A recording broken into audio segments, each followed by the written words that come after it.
നമുക്ക് കഴിഞ്ഞ ക്ലാസ്സിൽ നമ്മൾ ദേശീയ വരുമാനവും അതുമായി ബന്ധപ്പെട്ട കുറെ ആശയങ്ങൾ പഠിച്ചിരുന്നു അല്ലേ? ഇന്ന് നമുക്ക് ഒരു ചരിത്ര പ്രാധാന്യമുള്ള ഒരു വിഷയത്തെ കുറിച്ചാണ് നമ്മൾ ചർച്ച ചെയ്യാനായിട്ട് പോകുന്നത്. അപ്പൊ ടീച്ചർ ആദ്യം ഒരു ഫോട്ടോ കാണിച്ചു തരാം. അതൊന്ന് വായിച്ചു നോക്കുകയും അതിനകത്ത് ആ യെല്ലോ കളർ ബോൾഡ് ആണ് കാണിച്ചിരിക്കുന്നത്. അതെന്താ വായിക്കുക? നിരാഹാര എന്താണ് നിരാഹാര സത്യാഗ്രഹം.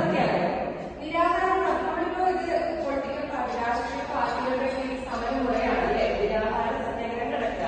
നിരാഹാരം എന്താ? ഫുഡ് ഒഴിവാക്കിയിട്ട് അവര് ഒരു നിയമം നടപ്പിലാക്കുന്നതിന് വേണ്ടിയിട്ട് അവർ പോരാടുന്നത്. എങ്കിൽ സത്യാഗ്രഹം എന്ന് പറഞ്ഞിട്ട് എന്താ ഉദ്ദേശിക്കുന്നത്? സത്യാഗ്രഹം ആ വാക്കിൽ നിന്ന് നിങ്ങൾക്ക് എന്താ മനസ്സിലാക്കുന്നത്? സത്യത്തിനു വേണ്ടി ഗ്രഹിക്കുക. സത്യം ആഗ്രഹിക്കുക. സത്യം അവിടെ ആഗ്രഹിക്കുമ്പോൾ അവിടെ എന്തുണ്ടാകും? അഹിംസ. അഹിംസ ഒരു സത്യം നമ്മൾ ആഗ്രഹിക്കുമ്പോൾ അവിടെ ആരെയും ഉപദ്രവിക്കണം എന്നുള്ള ചിന്ത നമുക്ക് വരാൻ പാടില്ല. മറിച്ച് സത്യം ആഗ്രഹിക്കുമ്പോൾ അതിലൂടെ എന്താണ് നമ്മൾ കൈവശപ്പെടുത്തുന്നത്? അഹിംസ. ആരെയും ഉപദ്രവിക്കാതെ അങ്ങനെയുള്ള ഒരു ആശയം. അപ്പോൾ ഇതുപോലെ സത്യാഗ്രഹമായിട്ട് നമ്മുടെ ചരിത്രത്തിൽ ഒരുപാട് സത്യാഗ്രഹങ്ങൾ നടന്നിട്ടുണ്ട്. ഏതാണ് ആൾക്കാരൊക്കെ പറയാമോ? രണ്ടാമത്തെ വെരി ഗുഡ്. പിന്നെയോ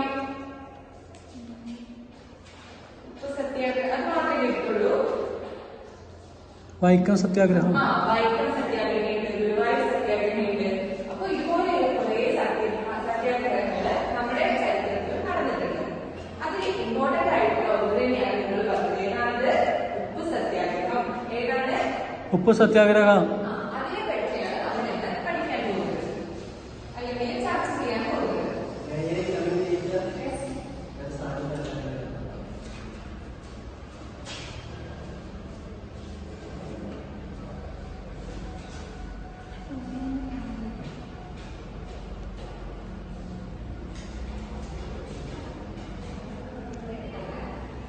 ഏതാണ് നമ്മൾ ചർച്ച ചെയ്യാൻ പോകുന്നത്?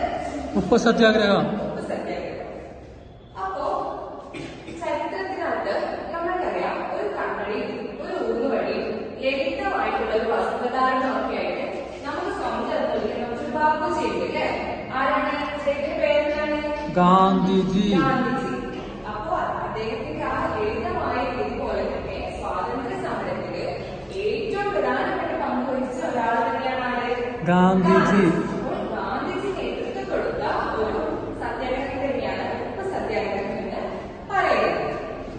ഇനി ആ ഒരു വാക്കിൽ കൊണ്ട് തന്നെ നമുക്ക് മനസ്സിലാക്കാം എന്തിനു വേണ്ടിയിട്ടുള്ള സത്യാഗ്രഹം, എന്തുമായിട്ട് ബന്ധപ്പെട്ട് നടക്കുന്ന സത്യാഗ്രഹമായിരുന്നത്?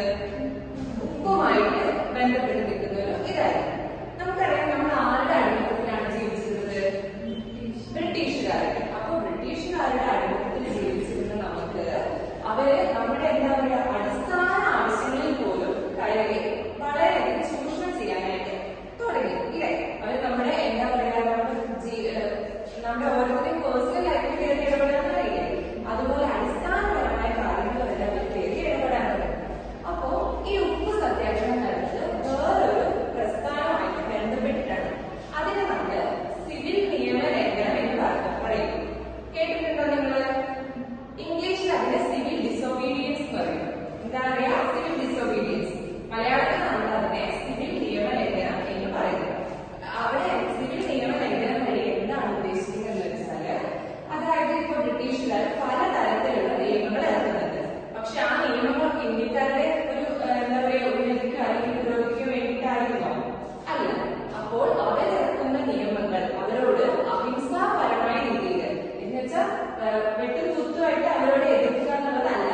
അഹിംസാപരമായ രീതിയിൽ ബ്രിട്ടീഷുകാർ ഇറക്കുന്ന നിയമത്തെ എതിർക്കുക എന്നാണ് സിവിൽ നിയമ ലേഖനം എന്നതുകൊണ്ട് ഉദ്ദേശിക്കുന്നത്. മനസ്സിലായോ? അവരിറക്കുന്ന നിയമങ്ങളെ അഹിംസാപരമായ രീതിയിൽ നമ്മൾ നിയന്ത്രിക്കാതെ മറികടക്കുക. അതിനെയാണ് സിവിൽ നിയമ ലേഖനം എന്ന് പറയുന്നത്. അതുമായി ബന്ധപ്പെട്ടിട്ടാണ് നമ്മൾ ഉപ്പ് സത്യാഗ്രഹത്തിനെ പറയുന്നത്. ഇനി 1929 കോൺഗ്രസിന്റെ ഒരു ലാഹോർ സെഷൻ അവിടെ നടന്നിരുന്നു. ഏത് വർഷത്താണ്? 1929. കോൺഗ്രസിന് പല സമ്മേളനങ്ങൾ നടന്നിരുന്നു. അതിൽ ഒന്നാണ് 1929 ലാഹോർ. എവിടെ വെച്ചാണ് ലാഹോർ. ലാഹോർ. ആ ലാഹോർ സമ്മേളനത്തിൽ വെച്ചാണ് ഉപ്പ് സത്യാഗ്രഹവുമായി ബന്ധപ്പെട്ട് ഇതുപോലെ ഒരു മൂവ്മെന്റ് നടത്താമെന്ന് തീരുമാനിക്കുന്നത്. ഇനി ടീച്ചർ ഒരു ആക്ടിവിറ്റി തരികയാണ്. അതായത് ഈ ഒരു സത്യാഗ്രഹത്തിന് അല്ലെങ്കിൽ ഈ ഒരു ഇതിനകത്ത് ഉപ്പ് സത്യാഗ്രഹമാണ് എല്ലാവരും നടത്തുന്നത്. എന്തുകൊണ്ടായിരിക്കും ഉപ്പ് നമുക്കറിയാം നമ്മുടെ അടിസ്ഥാനപരമായ ആവശ്യമാണ് അല്ലേ? നമ്മൾ എല്ലാ കറികളിലും എന്ത് ഉപയോഗിക്കും? ഉപ്പ്. ഉപയോഗിക്കും. അത് ഏത് വലിയവനായിക്കോട്ടെ, ഏത് താഴ്ന്ന എന്ന് വെച്ചാൽ അങ്ങനെ നമ്മൾ പറയുന്നത് ജാതി മതവർഗം അങ്ങനെ പറയില്ലേ? അത് എത്ര വലിയ ആളുമായിക്കോട്ടെ, എത്ര സാധാരണക്കാരുമായിക്കോട്ടെ, അവർക്ക് ജീവിതത്തിൽ ഒഴിച്ചുകൂടാൻ പറ്റാത്ത ഒന്ന് തന്നെയാണ് എന്തെന്ന് പറയുന്നത് ഉപ്പ്. ഉപ്പ്. അപ്പോൾ ഈ ബ്രിട്ടീഷുകാര് ഈ അടിസ്ഥാന ഒരു ആവശ്യമായ ഉപ്പിന്റെ മേല് അവര് ഇരട്ടി ഇപ്പോഴുള്ള നികുതിയുടെ ഇരട്ടി നികുതി അവർ അതിനകത്ത് ചുമത്താണ്. എന്താണ് ചുമത്തിയത്? നികുതി. ഇപ്പൊ നിലവിലുള്ള നികുതിയേക്കാളും ഇരട്ടി നികുതി ചുമത്താണ്. അപ്പോൾ അവിടെയാണ് ഗാന്ധിജി തീരുമാനിക്കുന്നത് എങ്കിൽ ഈ അടിസ്ഥാനപരമായ ഉപ്പ് തന്നെ ആയിക്കോട്ടെ നമ്മുടെ ആയുധം. ബ്രിട്ടീഷുകാർക്ക് പോരാടാനുള്ള എതിരെ പോരാടാനുള്ള ഒരു ആയുധമായിട്ട് ഗാന്ധിജി എന്തിനെ തെരഞ്ഞെടുക്കുകയാണ്? ഉപ്പിനെ തെരഞ്ഞെടുക്കുകയാണ്. അപ്പോൾ ടീച്ചർ ഒരു ആക്ടിവിറ്റി തരുന്നത് എന്താണെന്ന് വെച്ചാല് എന്തുകൊണ്ടായിരിക്കും ഉപ്പ് എന്ന് പറഞ്ഞാൽ ചിലപ്പോൾ ഗാന്ധിജിക്ക് വിചാരിക്കായിരുന്നു ഈ ഉപ്പിനൊക്കെ പ്രക്ഷോഭം നടത്തിക്കൊണ്ട് ഇത് ജനങ്ങളുടെ ഇടയിൽ ഒരു എന്താ പറയാ ആളുടെ സേവനത്തിന് വേണ്ടി ഉപ്പിനെതിരെ പോരാടിയാല് നമുക്ക് പറ്റുമോ എന്ന് ഗാന്ധിജിക്ക് ചിന്തിക്കാമായിരുന്നു. അപ്പോൾ ടീച്ചർ പറയാണ് ഇപ്പൊ നിങ്ങൾ 3 പേര് തന്നെ ആയിരിക്കും, 4 പേർ കുറവായിരിക്കും. എന്തുകൊണ്ടായിരിക്കും ഗാന്ധിജി ഉപ്പ് എന്ന് പറയുന്ന ഒരു ഉപകരണത്തെ അല്ലെങ്കിൽ ഒരു സാധനത്തിനെ ബ്രിട്ടീഷുകാർക്കെതിരെ പോരാടാനുള്ള ഒരു ആയുധമായിട്ട് തെരഞ്ഞെടുത്തത്? ക്വസ്റ്റ്യൻ മനസ്സിലായില്ല? അതെങ്ങനെയാണെന്ന് എല്ലാവരും പേരും നടത്തിയിരിക്കുന്നു. ആൽബർട്ട്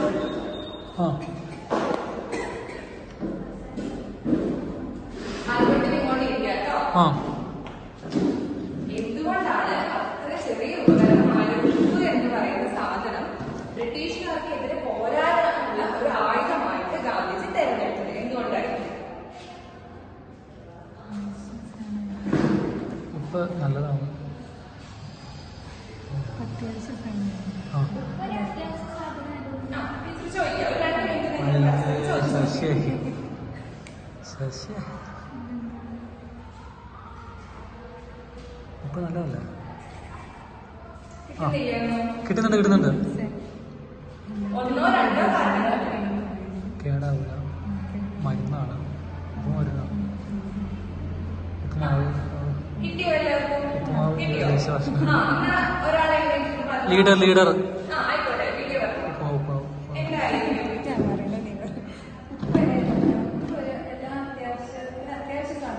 അത്യാവശ്യ സാധനമാണ്. ആ ഒരു അത്യാവശ്യ അടിസ്ഥാന സാധനമായിട്ട് ടീച്ചർ നിങ്ങൾ പറഞ്ഞ പോയിന്റ് ഒന്നും കൂടെ ആഡ് ചെയ്യാണ് കേട്ടോ. ആ ഇതെന്ന് വെച്ചാല് അവിടെ എത്ര ധനികനായിക്കോട്ടെ, എത്ര ദരിദ്രനായ സാധാരണക്കാരനുമായിക്കോട്ടെ, അവർക്ക് എല്ലാവർക്കും ഒരുപോലെ ഉപയോഗിക്കേണ്ട സാധനമാണ് എന്ത്? ഉപ്പ്. അപ്പൊ ജനങ്ങളുടെ ഇടയിൽ ഒരു ഇതുണ്ടാക്കാൻ പറ്റും, റോൾ ഉണ്ടാക്കാൻ പറ്റും. കാരണം അവർക്കും ആവശ്യമായ സാധനമാണ്. അപ്പോൾ അവിടെ വലിപ്പ ചെറുപ്പമില്ലാതെ എല്ലാ ആളുകളും ഈ പ്രക്ഷോഭത്തില് പങ്കെടുക്കും. പിന്നെ എന്തെങ്കിലും കാര്യങ്ങൾ കിട്ടിയായിരുന്നോ? പിന്നെന്താ പറഞ്ഞോളൂ. ഇവിടെ പറയാം ഉപ്പുമാവ് ഇന്ത്യയുടെ ദേശീയ ഭക്ഷണം ആയതുകൊണ്ടായിരിക്കും ഉപ്പുമാവ് ദേശീയ ഭക്ഷണം ആയതുകൊണ്ടല്ല, ഉപ്പ് നമ്മുടെ എല്ലാ കാര്യങ്ങളും ഉപയോഗിക്കുന്ന എല്ലാ സാധാരണക്കാരും. പിന്നെ നിങ്ങൾ പറയാത്ത ഒരു കാരണം ടീച്ചർ പറയാം. ഈ സ്വാതന്ത്ര്യ സമരങ്ങളൊക്കെ നടക്കുന്ന സമയത്ത് ഹിന്ദുസും മുസ്ലിംസും ഇവര് തമ്മിൽ അത്ര വലിയ ഐക്യത്തിലായിരുന്നില്ല. ഹിന്ദുസിന്റെ അവകാശത്തിന് വേണ്ടി പോരാടുന്നു, മുസ്ലിംസിന്റെ അവകാശത്തിന് വേണ്ടി പോരാടുന്നു. അപ്പം തുടങ്ങിയത് എന്താണ്?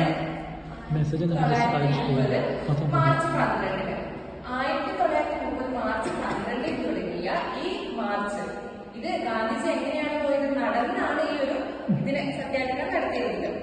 1930 മാർച്ച് 12 തുടങ്ങി 1930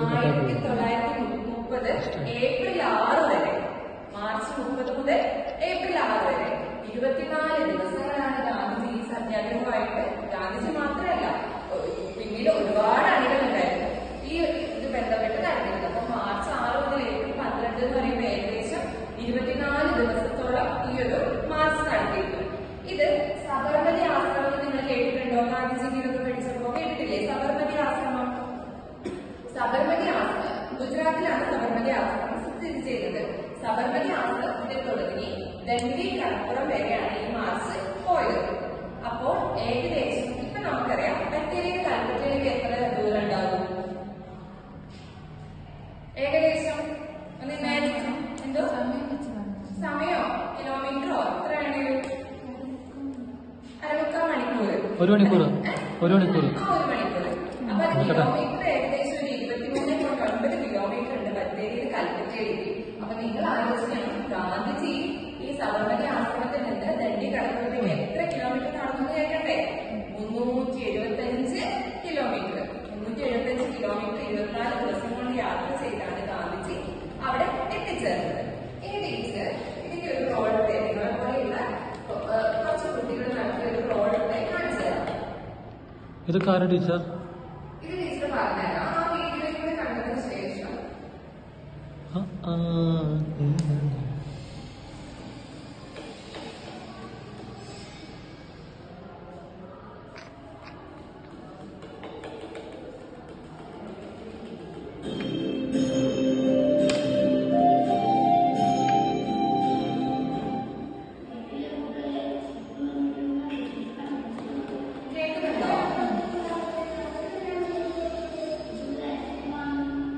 കേൾക്കണ്ട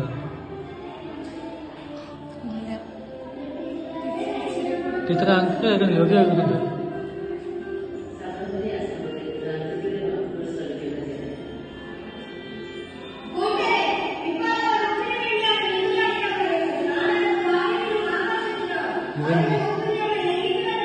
നീന് തേങ്ങയാടാ പറക്ക.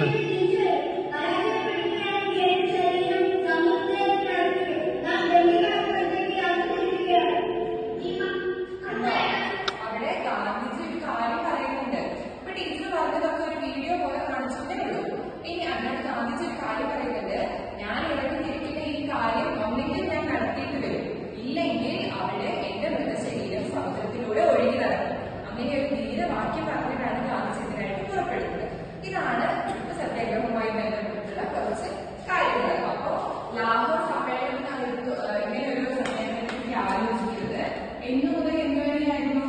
1930 മാർച്ച് എന്ന് മുതൽ തുടങ്ങിയത്? മാർച്ച് 6 മുതൽ 1930 ഏപ്രിൽ 12 വരെ. എന്നുവരെയായിരുന്നു താങ്കളോട് പറഞ്ഞത്? ഏപ്രിൽ 12 വരെ. എത്ര കിലോമീറ്റർ ഗാന്ധിജി സഞ്ചരിച്ചു എന്നാണ് പറയുന്നത്? ഗാന്ധിജി മണികളും 375 കിലോമീറ്റർ.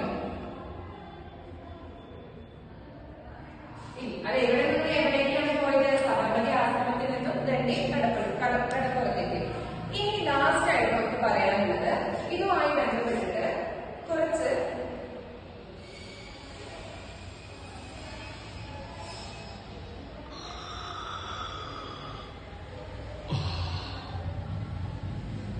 സെൽഫിയാ? അല്ല അല്ല വിശക്കണോ?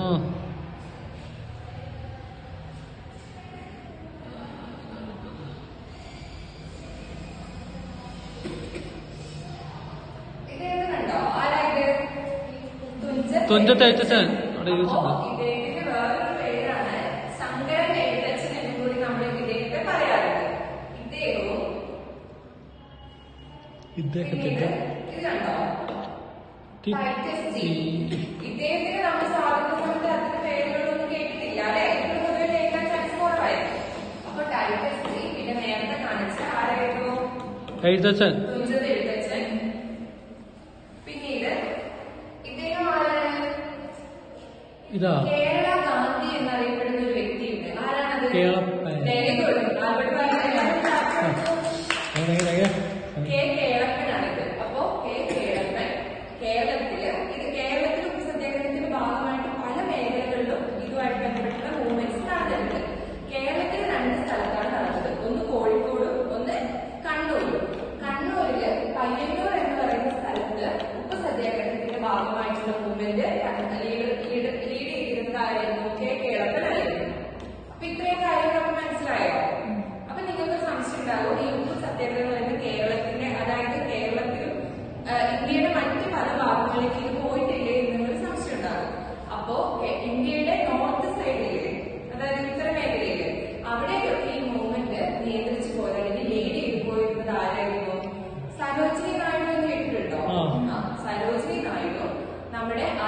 ഗാന്ധി എന്നറിയപ്പെടുന്ന ഖാൻ അബ്ദുൽ ഗഫർ ഖാൻ. അതിർത്തി ഗാന്ധി എന്നറിയപ്പെടുന്ന ആരായിരുന്നു? ഖാൻ അബ്ദുൽ ഗഫർ ഖാനും സരോജിനി നായിഡുമാണ് ഇന്ത്യയുടെ മറ്റു പല ഭാഗങ്ങളിലും ഈ ഉപ്പ് സത്യാഗ്രഹവുമായി ബന്ധപ്പെട്ടിട്ടുള്ള മൂവ്മെന്റ് നടത്തിയത്. ഇത്രയും കാര്യങ്ങൾ എല്ലാവർക്കും മനസ്സിലായോ? എന്തൊക്കെയാണ് നമ്മൾ പറഞ്ഞത്?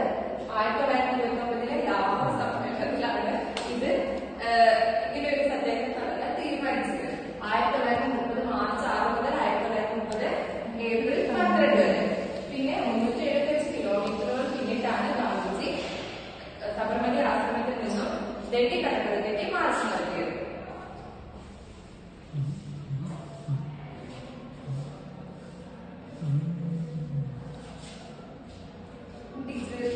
മനസ്സിലാക്കിയാണ് ഉപ്പ് സത്യാഗ്രഹം കോൺഗ്രസിന്റെ ഏത് സമ്മേളനത്തിലാണ് അത് അത്തരം ഒരു സത്യാഗ്രഹം നടത്താൻ തീരുമാനമെടുത്തത്?